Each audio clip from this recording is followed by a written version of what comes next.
fight, you fought North Future, right? Yeah, he fought North. Just talking to the mic. Talk to the mic.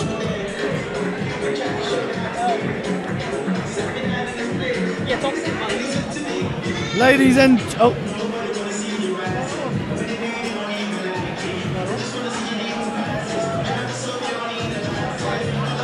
this the pro fight? That is the pro fight. Yeah. Am I on?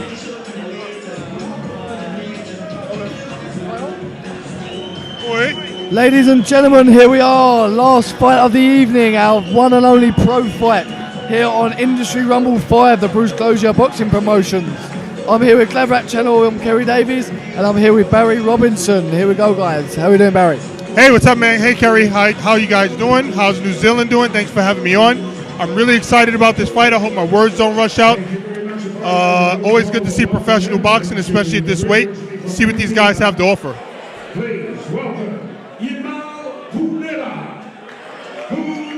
So here we go. So we got Obedi Maguch, excuse my pronunciations, versus Vimal Punera. So Obedi has just come off a loss to a very well-known New Zealand professional called Nort Beauchamp, Right. New Zealand champion at this weight. So yeah, he's just come off a defeat from him, but so he's going to look to redeem himself with a win here.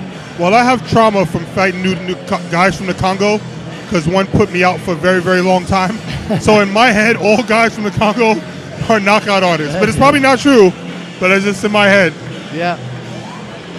So he's fighting Vimal Punera, who's from India. Who do you think is the better boxer in this fight? So we've got record-wise. So this is actually Vimal's debut. It's his pro debut. Oh, right. And Do you think he fancies it? I don't know. Like I said, I've never seen this guy fight. But Obedi, he had quite a tough loss to Nort Beauchamp. So again, he's Nort Beauchamp's a very valid New Zealand. I don't want to overanalyze, but at least he saluted all four corners better than his opponent did. His That's opponent right. forgot one. I don't say no for what's been a massive night of local boxing. Thanks for your support. Thanks for your promotion. And it's also pleasure boxing. It's a little bit weird, Kerry, to see boxing shoes with Muay Thai shorts. Yes. Also, just noticing now, look at the gloves here. So obviously, professional boxing, they go for 10-ounce gloves, and I'm just noticing it looks like Obedi here could be wearing 16-ounce gloves by the looks of it. Yeah, what's But I'm going not on certain. with that? I'm not certain. Although they look for this, they look like the same gloves Yeah, the corporals are wearing. No, So what's going on? His opponent has on 10-ounce gloves. I don't know. Is that legal in the pros? I have no idea. Can we get a ruling on that from the commission? I'm actually very curious. Is that? That must be a mistake. Surely it's a disadvantage for yourself to wear bigger gloves, but Oh man, boxing's a funny maybe business he at feels this that level, huh? confident that he doesn't need smaller gloves. Maybe he's got damaged hands. Who knows? But we should be realizing whether it's legal or not. Well, That's the main folks, thing. welcome to professional boxing. You get things like this sometimes. We could be wrong though, guys. We could be wrong. Let's say we're watching from afar, but for me they look very similar to the 16-ounce worn by the corporates. They look like the same pillows I sleep on, Kerry. You see on golden pillows. Yeah. Oh, don't tell nobody. Shh. Oh, he's I don't have security out with me, for secret Kerry. now, you know. You're shouting at the bar tonight. Well, here we go, round one. You ain't lying. One guy got on 16-ounce He gloves. This is definitely a has fact. got bigger gloves, yep. Let's see if Vimal can use these smaller gloves as an advantage. See if he's got any sting on his shots.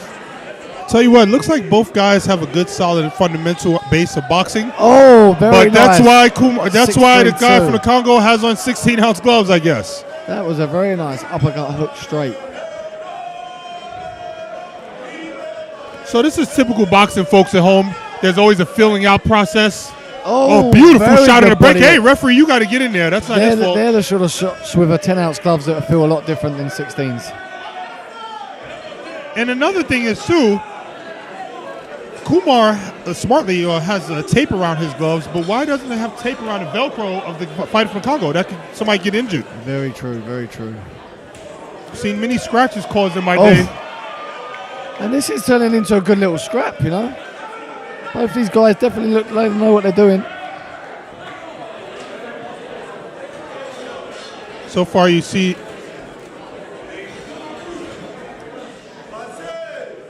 Obedi's coming out with a good jab, forcing his opponent to start from far away. And let's see how Kumar adjusts. And you see him there going down to the body to try to get under Obedi's punches. And that's a really good strategy for him. You see also he's walking to the right, trying to stay away from Obedi's right hand. And that's also going to serve him well in the later rounds. So both men fighting at a professional pace. I think we're just set for 4 3-minute rounds here, Barry. So, yeah, not a too long a fight. I think... It's not. Oh, Vimal. I think Vimal is doing a great job of slowing the pace down because he saw that the fighter from the Congo, Obedi, he landed a good right hand early. So, well, now he's goading him on. We saw this earlier with one of the fighters and how it didn't fare well so for him. He took a look and now he's ready to work, huh?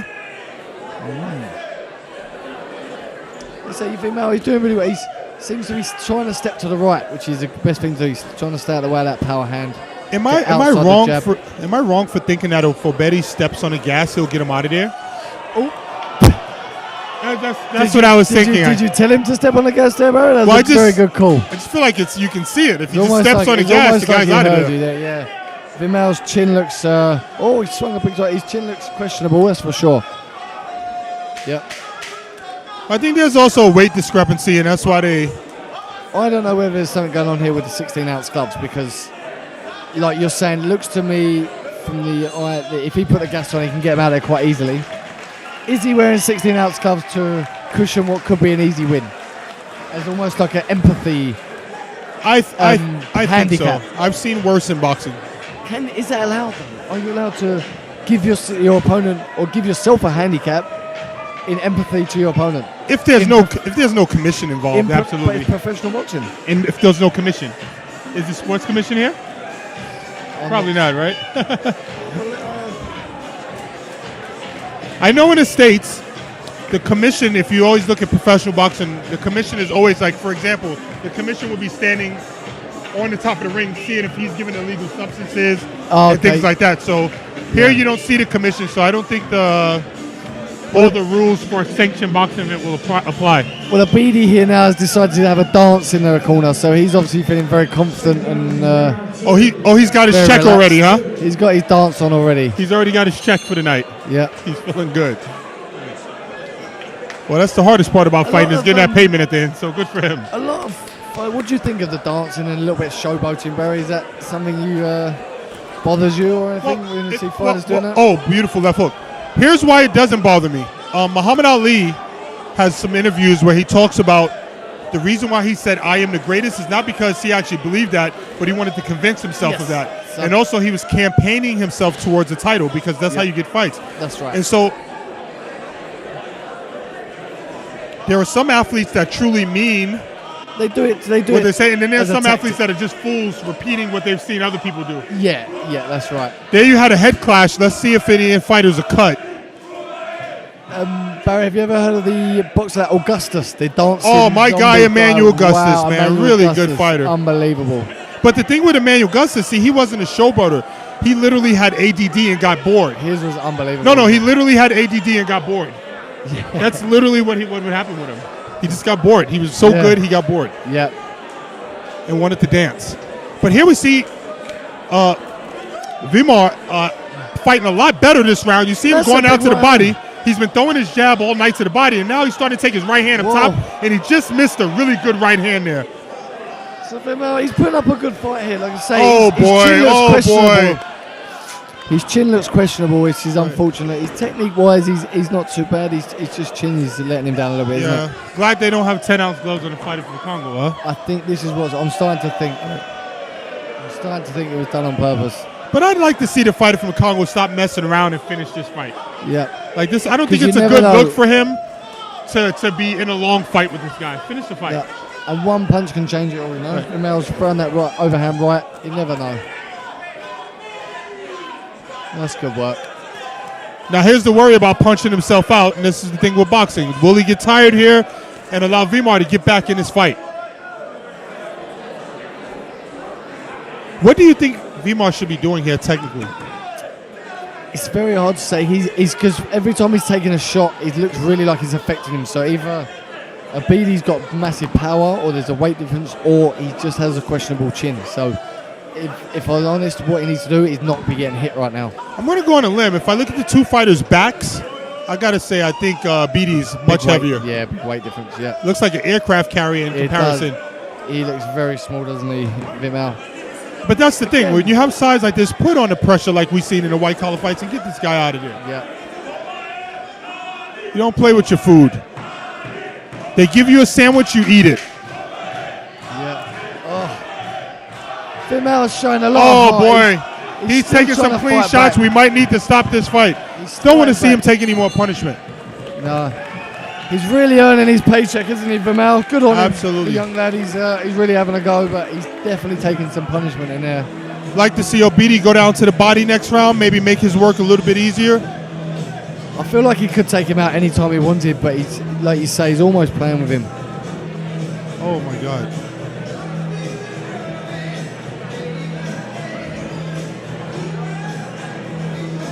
So, Barry, what type of style do you teach anyway? What's the type of style you like to teach in boxing-wise, or just each fighter to their own? Or Great question, man. You know, A Million Styles Boxing, for me, was so many trainers that got me to fight their style.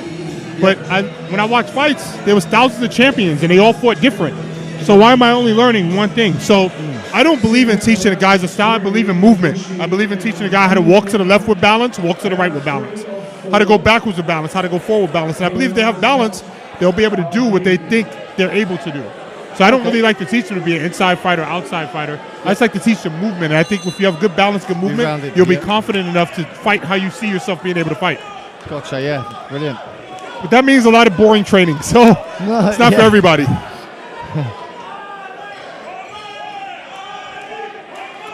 I think Vimar's doing a smart thing right now, holding. I think he should do that more often after his punches and when his opponent's punching. Grab or hold on to him and live to fight another day. Good right hand he just landed. I really like the way he's fighting to the death here, isn't he? Absolutely. He's not going out there wanting. You know what? This man's earned his paycheck, so I hope he has already. Yeah, I hope he's getting it. I'd like to see him stay in there and not get finished. He's going. In fact, I'd love him to see him catch one back. Well, he's definitely going to stay in there if Obedi don't go down to the body and set something up top, because he's just head hunting right now. Yeah. And that's just not going to work. But I'm pretty sure if he rips two body shots, Vimal won't fancy it too much. It's a good jab. Obedi's tired himself right now after 2 rounds. 3 rounds.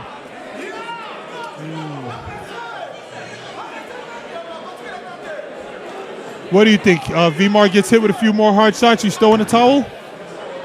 Is this round 3, Barry? This is round 3 for sure. Round 3, yeah. I really like to see him fight back a little bit, but it's almost just like a matter of time before he goes, isn't it? Good body shot. There it was. He's holding in desperation now. I don't blame him. And he looks fatigued now as well. I think he's had enough.